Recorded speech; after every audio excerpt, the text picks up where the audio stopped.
This one's called The Haunted House.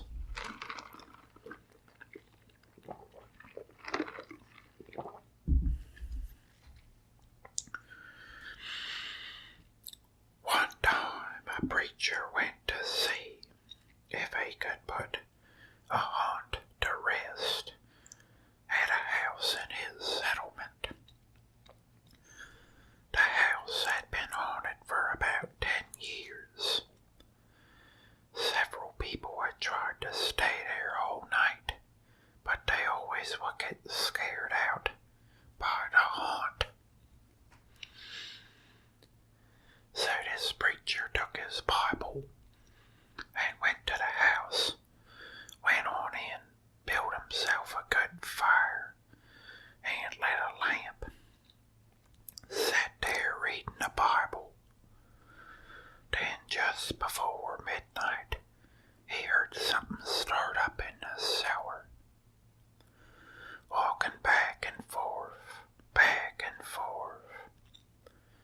Then it sounded like somebody was trying to scream and got choked off. Then there was a lot of thrashing around and struggling, and finally everything got quiet. The old preacher took up his Bible again, but before he could start reading, he heard footsteps coming up the cellar stairs. He sat watching a door close to the cellar. We sat watching a door to the cellar, and the footsteps kept coming closer and closer. He saw the doorknob turn, and when the door began to open, he jumped up and hollered, "What do you want?" The door shut back easy like, and there wasn't a sound. The preacher was trembling a little, but he finally opened the Bible and read a while. Then he got up, laid the book on the chair, went to mending the fire. Then the haunt started walking again, and step, step, step, up the cellar stairs. The old preacher sat watching the door, saw the doorknob turn, and the door open. Looked like a young woman. Backed up and said, "Who are you? What do you want?" And folks, get ready, 'cause this is a real scary picture. And it's the young woman.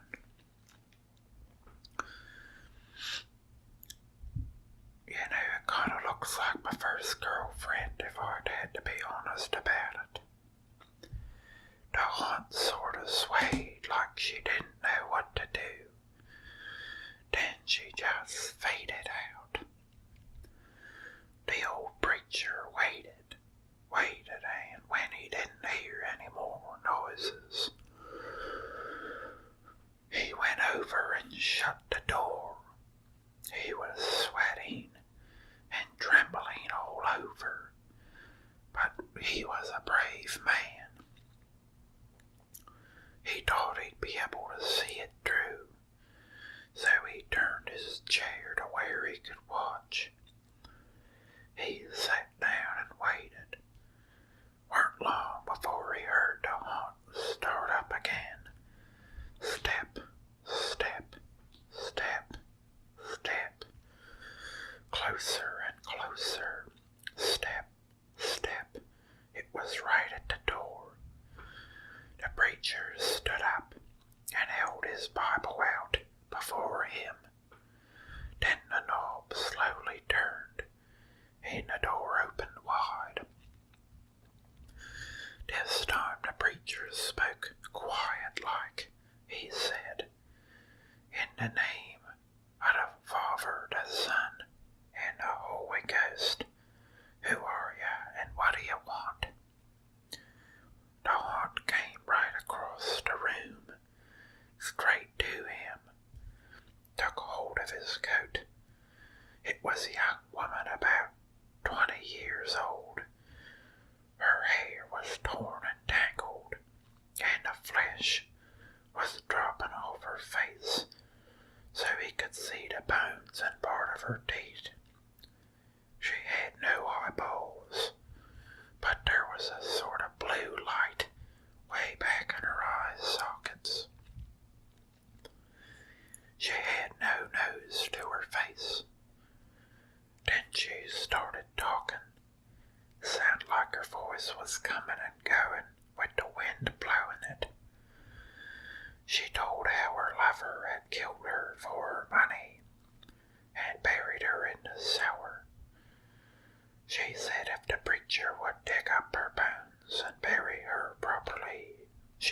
church meeting, and he'd find out who had murdered her.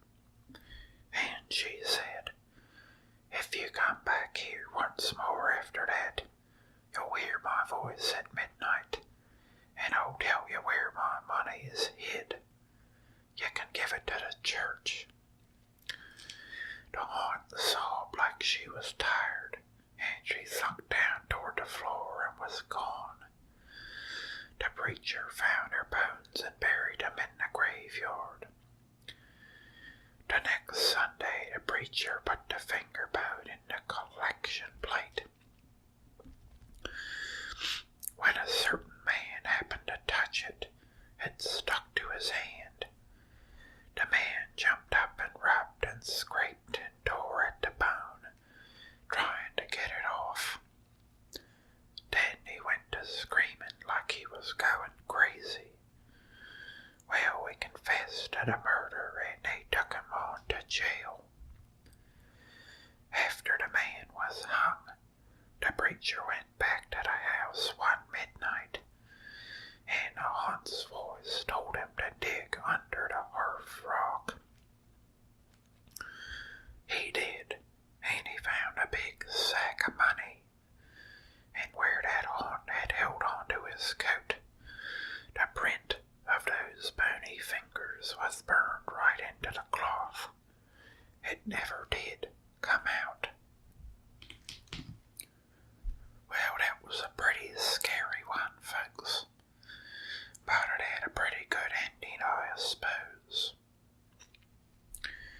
Now, this next story is called The Guests. A young man and his wife were on a trip to visit his mother. Usually they arrived in time for supper, but they got a light start, and now it was getting dark, so they decided to look for a place to stay overnight and go in the morning. Just off the road they saw a small house in the woods. Maybe they rent rooms, the wife said, so they stopped to ask.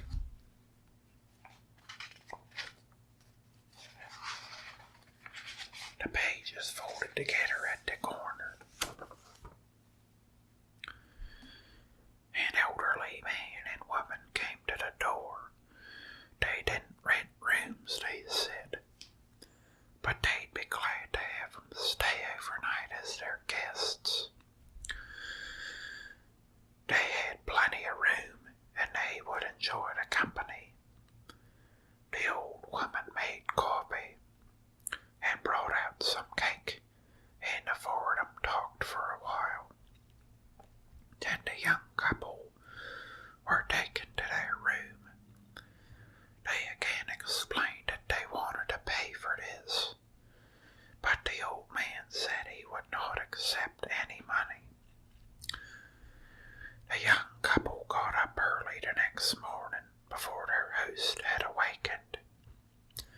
On a table near the front door, they left an envelope with some money in it for the room, and they went on to the next town. They stopped in a restaurant and had breakfast. When they told the owner where they had stayed, he was shocked. "That can't be," he said. "That house burned to the ground, and the man and the woman who lived there died in the fire." The young couple could not believe it, so they went back to the house. Only now there was no house. All they found was a burned out shell. They stood staring at the ruins, trying to understand what had happened. Then the woman screamed, and the rubble was a badly burned table, like the one they'd seen by the front door. On the table was the envelope they had left that morning. And there's the burnt house.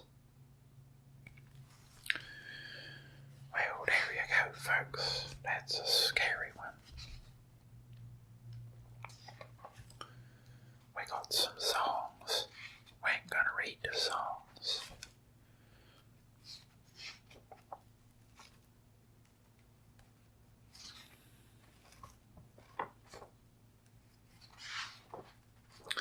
Okay. This one's called The Girl Who Stood on a Grave.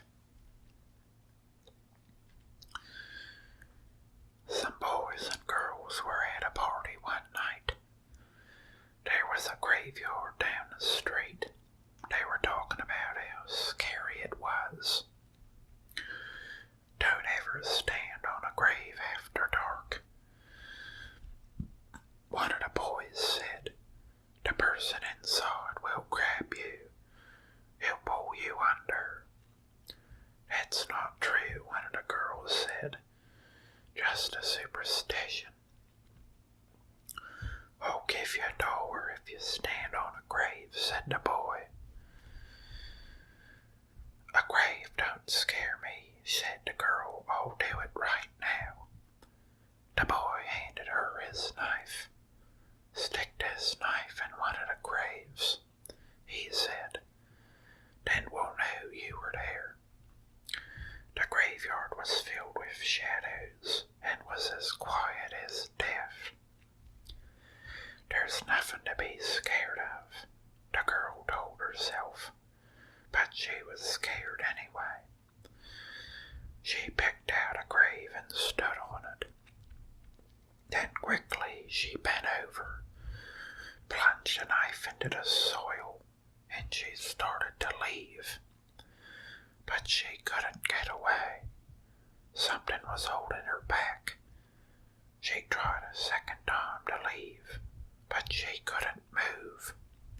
She was filled with terror. Something has got me, she screamed, and she fell to the ground. When she didn't come back, the others went to look for her. They found her body sprawled across the grave. Without realizing it, she had plunged a knife through her skirt and had pinned it to the ground. It was only the knife that held her. She had died of fright.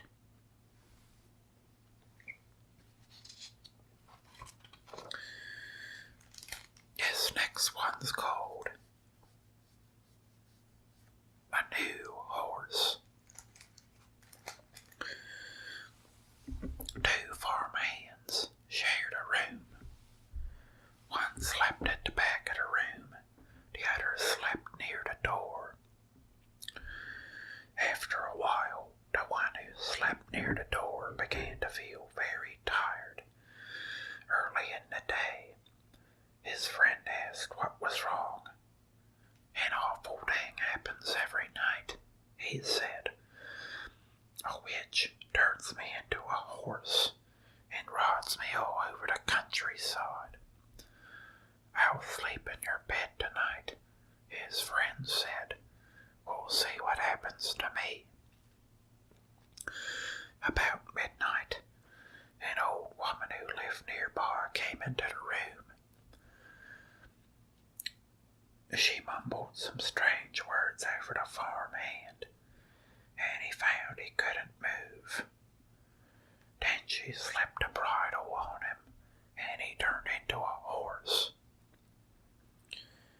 The next thing he knew, she was riding him across the fields at breakneck speed, beating him to make him go even faster. Soon they came to a house where a party was going on. There was a lot of music and dancing. They were having a big time inside. She hitched him to a fence and went in. While she was gone, the farm hand rubbed against the fence till the bridle came off.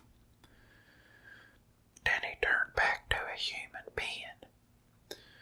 Then he went into the house, found a witch. He spoke those strange words over her, and with the bridle he turned her into a horse. Then he rode her to a blacksmith, had her fitted with horseshoes shoes. After that, he rode her to the farm where she lived. Hang on a second. Nobody's gonna find a blacksmith at 2 in the morning. Well, anyway, I have a pretty good filly here, he told her husband, but I need a stronger horse. Would you like to trade? The old man looked her over and he said he would do it. So they picked out another horse, and the farmhand rode away. Her husband led his new horse to the barn. He took off the bridle and went to hang it up. But when he came back, the new horse was gone. Instead, there stood his wife, with horseshoes nailed to her hands and feet. There she is as a horse.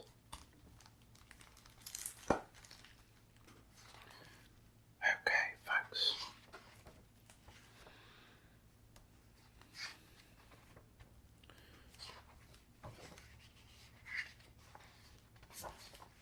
This next one's pretty good. It's also pretty dang scary.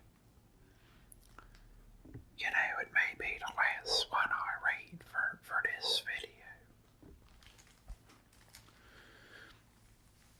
The Wendigo. A wealthy man wanted to go hunting in a part of northern Canada where few people had ever hunted. He traveled to a trading post and tried to find a guide to take him, but no one would do it. It was too dangerous, he said. Finally, he found an Indian who needed money badly, and he agreed to take him. The Indian's name was Defago. They made camp in the snow near a large frozen lake. For 3 days they hunted, but they had nothing to show for it. The third night, a windstorm came up. They lay in their tent, listening to the wind howling and the trees whipping back and forth. To see the storm better, the hunter opened the tent flap. What he saw startled him. There wasn't a breath of air stirring, and the trees were standing perfectly still. Yet he could hear the wind howling. And the more he listened, the more it sounded like as if it were calling Defago's name. Defago, it called. Defago. I must be losing my mind, the hunter thought. But Defago had gotten out of his sleeping bag. He was huddled in a corner in a tent, his head buried in his arms. What's this all about? The hunter asked. It's nothing, Defago said. But the wind continued to call to him, and Defago became more tense and more restless. Defago, it called. Defago. Suddenly he jumped to his feet. He began to run from the tent.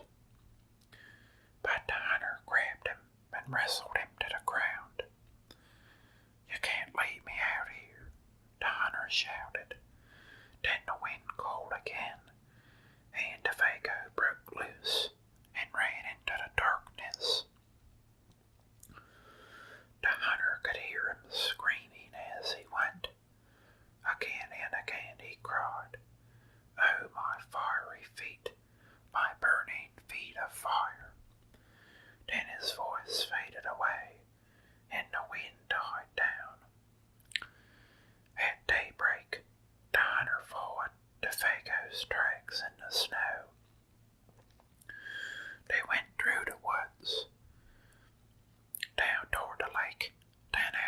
the ice, but soon he noticed something strange. The steps to Fago had taken got longer and longer. They were so long, no human being could have taken them. It was as if something had helped him to hurry away. The hunter followed the tracks into the middle of the lake, but there they disappeared.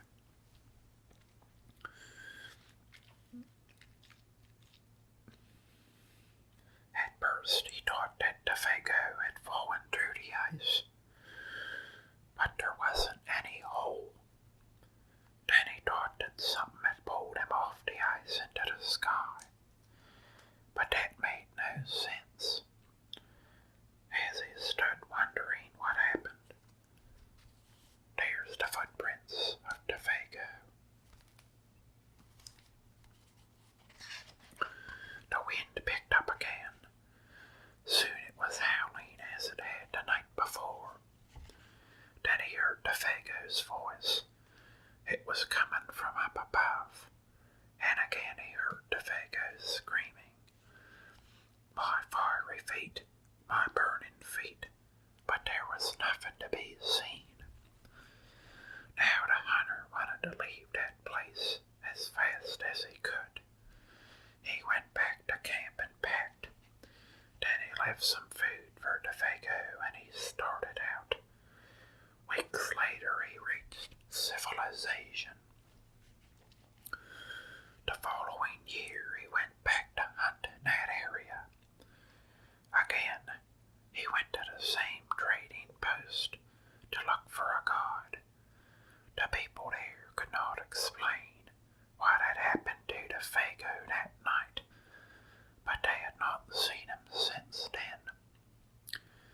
Maybe it was the Wendigo, one of them said, and he laughed. It's supposed to come with the wind. It drags you along at great speed, till your feet are burned away, and more you than that. Then it carries you into the sky and it drops you. Just a crazy story, but that's what some of the Indians say. A few days later the hunter was at the trading post again. An Indian came in and sat by the fire. He had a blanket wrapped around him. He wore his hat so you couldn't see his face. The hunter thought there was something familiar about him. He walked over and he asked, "Are you the Fago?" The Indian didn't answer. "Do you know anything about him?" No answer. He began to wonder if something was wrong, if the man needed help, but he couldn't see his face. "Are you all right?" he asked. No answer. To get a look at him, he lifted the Indian's hat. Then he screamed. There was nothing under the hat but a pile of ashes. Holy crap. You know, it seems like he got burned away or something. Let's see, folks. Well, I suppose we'll end it right there on that note. And hopefully you enjoyed hearing some of them scary stories. You know, it's always fun to read them. So guys, if you enjoyed that, consider donating on Patreon.